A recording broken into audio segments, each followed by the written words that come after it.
on from the beginning of the 3rd century with Tertullian more into the middle of the 3rd century. And I want to talk about the 3rd century context of persecution, and this leads us into a discussion about Cyprian, Bishop of Carthage. So really setting the context for Cyprian's life. And then in the next few sessions we'll talk more about Cyprian specifically. So we need to imagine a context in which the economy is bad. There's a recession. There's low confidence in the economic systems.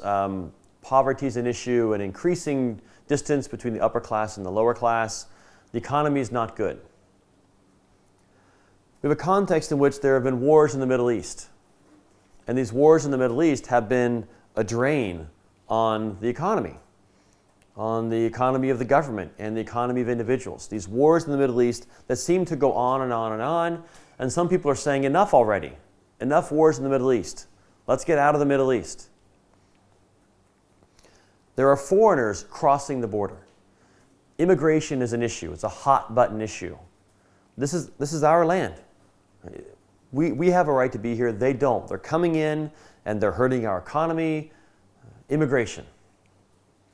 And we have a battle between two different ideologies. Progressives, people who are saying, we need to do new things. We need to change. Things need to change. The old ways are old. Let's put those behind us. Let's move on to something new and better. And others saying, no. The past was great. The past was glorious. We need to get back to those old values, our traditional values that made us great.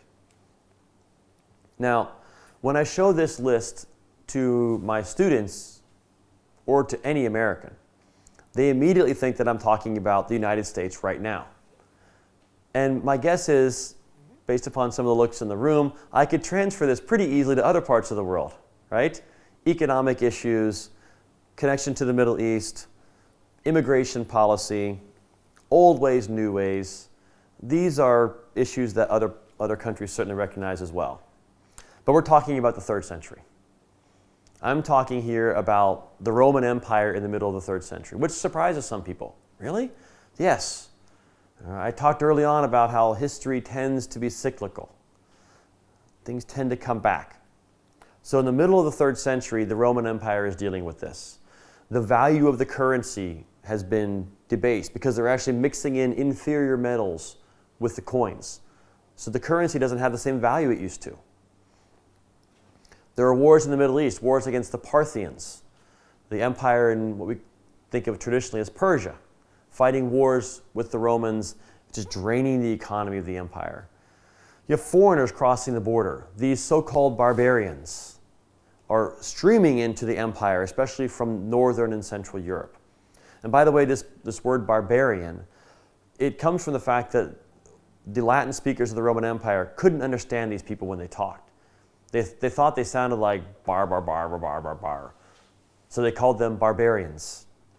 And interestingly enough, what we consider kind of the native population of North Africa, which people often call Berbers.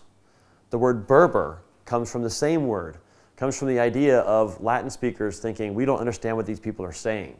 So the word Berbers, which is now used for indigenous people from places like Tunisia and Algeria, comes from the same word that gives us barbarian. Because these barbarians, these foreigners, were flooding into the empire. Progressives versus traditional values. Traditional values, worshiping the Roman gods.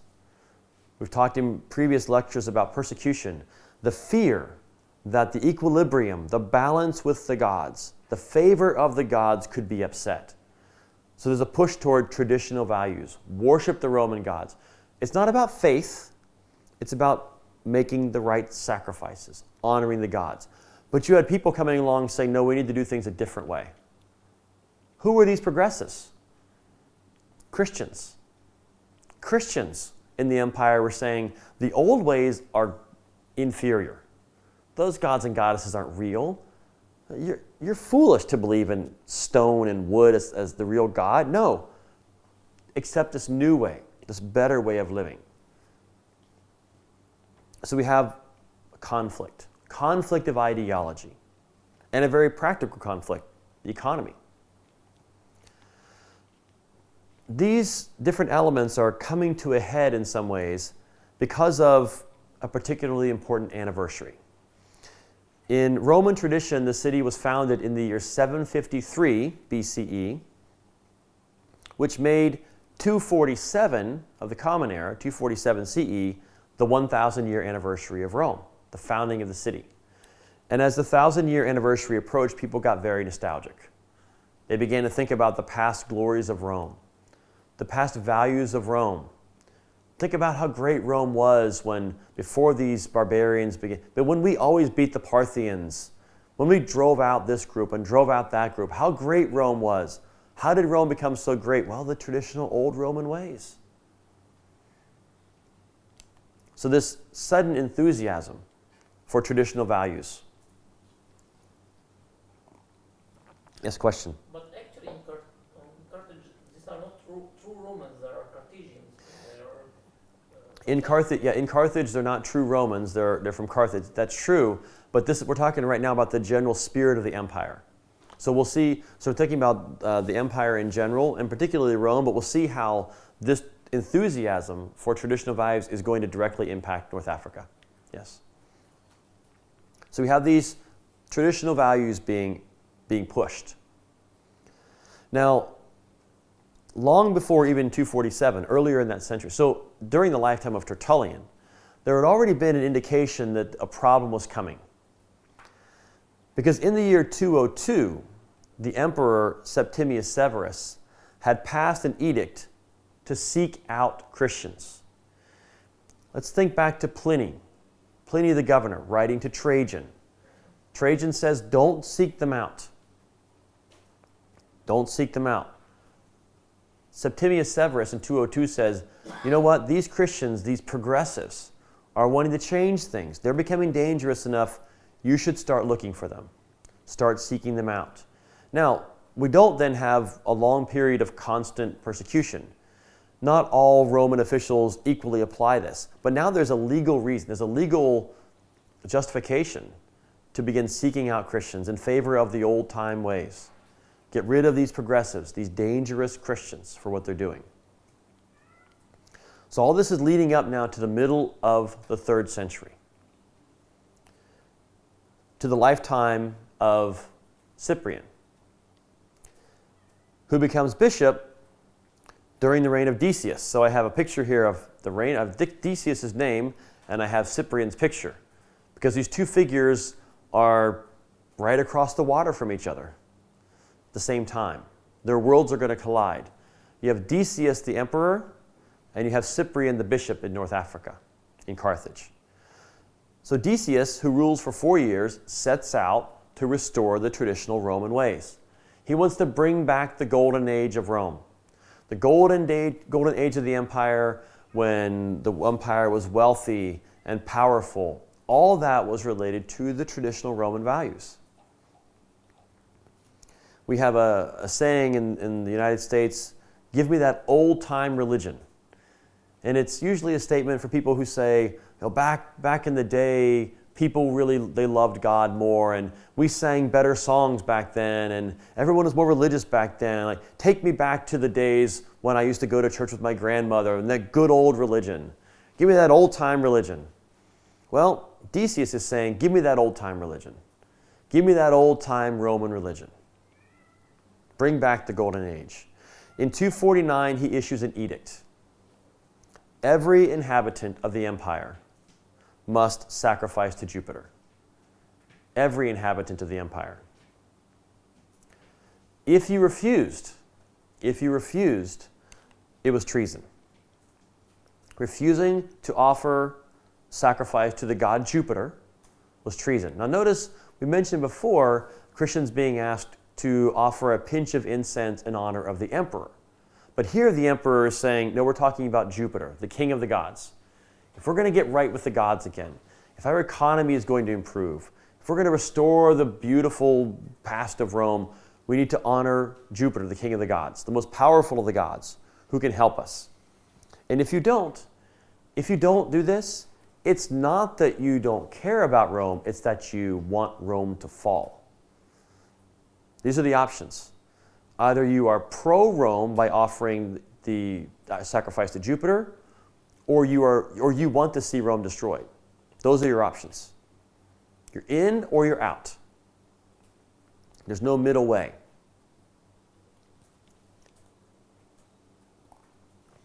So citizens of the empire had to go to local areas and make the sacrifice, and then they had to get some written verification of it. We call this written verification, the term is a libellus, which is a Latin word that means a little book. We actually have found a few of these. It's basically like a receipt. You needed a receipt that said, yes, I made a sacrifice to Jupiter. Check it off. You have a receipt, you take it home. Then if the Roman guards come to your house and knock on your door and say, have you made the offering to Jupiter? You say, here's my receipt. Okay, move on. So this becomes the first empire-wide persecution of Christians.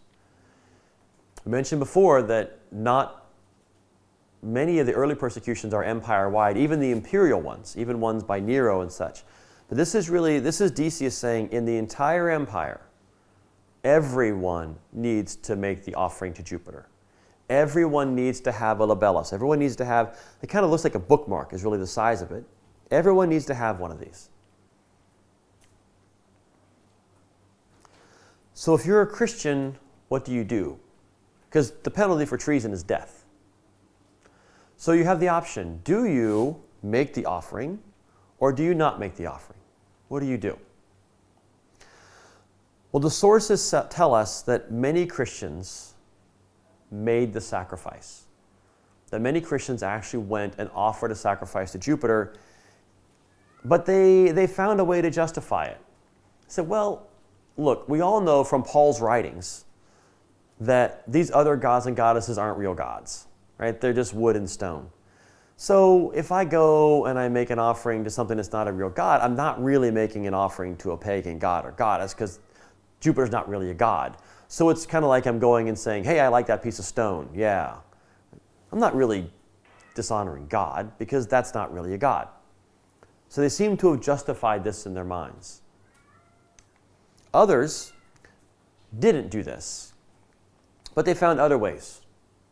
They would bribe local officials. This is going to come as a great shock to many people. But in the ancient world, government officials could be bribed for money. This is hard for us to understand in our modern period, when no government official ever would take a bribe for any reason, right? No government official would ever let someone give them money and give them something in return. Oh, that would never happen now. We can't even imagine this. But ancient politicians took money. They took bribes. Others didn't bribe the officials, but they needed to get the little receipt. So they got their neighbor to go and do it for them. Because really what you needed was the receipt. And these receipts weren't specific. They weren't tied to your ID card number or your social security number or whatever. They just gave you a receipt. So if you're a Christian and imagine I'm a Christian, I cannot in good conscience go and make the offering. But my neighbor is a pagan. So here's $20, go do this for me, and then give me the receipt, and then I haven't done anything wrong, right? But if they come to my house, I have a receipt. They thought this was a good way around it. Others died, however. Others died. Others chose to die. I'm not going to make the sacrifice. I'm not going to bribe someone, or I don't have any money to bribe someone. And I'm not going to pay someone else to get this for me. They die. So one of the first of the famous martyrs of the persecution by Decius, which we call the Decian persecution, was the Bishop of Rome, Fabian, who died in January of 250. And in Fabian's place is someone whose name might be familiar to you from other contexts, a man named Novatian.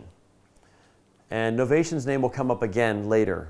Novatian is a person who is famous for being very, very rigorous, for having no sympathy for people who make the sacrifice or who bribe someone.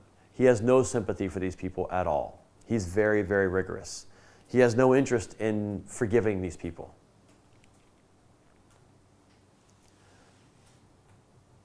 So we have people who make the sacrifice, those who bribe people, those who die. And we have other people who don't make the sacrifice but still don't die. They're tortured, they're thrown in prison, etc. And we call these confessors. Another category, the confessors. They confessed their faith. They didn't buckle under the pressure, but they aren't eventually killed. So they aren't actually martyrs because they aren't killed, they're confessors. But they're still people who stood up for their faith. And so they're seen as having a particular kind of charismatic authority. The martyrs have great charismatic authority, great authority in heaven because they die for the faith, and so they go straight into the presence of God. But we still have people among us who have charismatic authority, who have spiritual authority because they have sacrificed. And we understand this. If someone stands up and says, I'm here to speak on behalf of children around the world who are malnourished. If that person has actually lived in parts of the world where children are malnourished, and if that person has actually worked to help children who are malnourished, we listen to them. They have some authority. If, however, the person who speaks on behalf of children who are malnourished pulls up in a car that costs $100,000 and lives in a big house and has never actually been anywhere, but is just talking about the idea of children who are malnourished, we don't listen to them as much. The confessors are people who had actually stood up for their faith. After Decius, the next emperor is Valerian, who reigns until 260. It's under Valerian that Cyprian is killed. And what Valerian does is he focuses the persecution more clearly on leaders. Valerian goes after Christian leaders, including Cyprian, and including several bishops of Rome who are killed. But he also goes after their assemblies. One of the early accusations of Christians is they have secret meetings. Valerian says the Christians are no longer allowed to meet. If you meet, meeting as Christians is an act of treason. So he's trying to kill the leaders, and he's trying to keep Christians from meeting together.